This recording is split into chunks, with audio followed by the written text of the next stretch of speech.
अस्सलाम वालेकुम दोस्तों।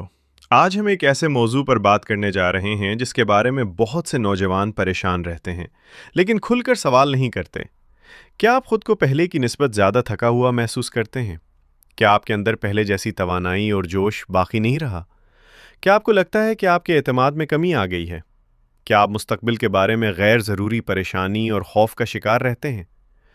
दोस्तों, बाज़ औक़ात गैर मुतवाज़िन तर्ज़ ज़िंदगी, रात गए तक जागना, नाक़िस खुराक, वर्जिश की कमी, ज़हनी दबाव और रोज़मर्रा ज़िंदगी की मसरूफ़ियात इंसान की मजमूई सेहत पर असरअंदाज हो सकती हैं।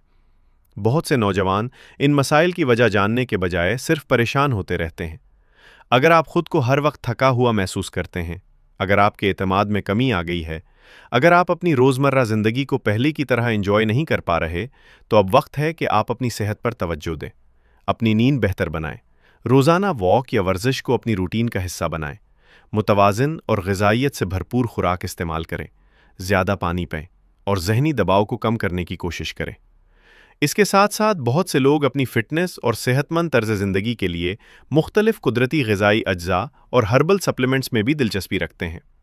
अश्वगंधा, मेका रूट और दीगर कुदरती अज्जा के बारे में काफ़ी बात की जाती है, ताहम इनका इस्तेमाल हमेशा मुनासिब मालूमात और समझदारी के साथ करना चाहिए। याद रखें दोस्तों, सिर्फ परेशान होने से मसला हल नहीं होता। सही मालूमात, बेहतर तर्ज़ ज़िंदगी और मुनासिब रहनुमाई ही मुस्बत तब्दीली की तरफ ले जाती है। अगर आप कुदरती ग़िज़ाई अज्जा, हर्बल सप्लीमेंट्स, सेहतमंद तर्ज़ ज़िंदगी या फ़िटनेस के बारे में मज़ीद मालूमात हासिल करना चाहते हैं, तो स्क्रीन पर नज़र आने वाले हमारे व्हाट्सएप नंबर पर राब्ता कर सकते हैं। हम आपकी रहनुमाई के लिए मौजूद हैं। वीडियो पसंद आए तो लाइक, शेयर और चैनल को सब्सक्राइब करना मत भूलिएगा। बहुत शुक्रिया। अल्लाह हाफ़िज़।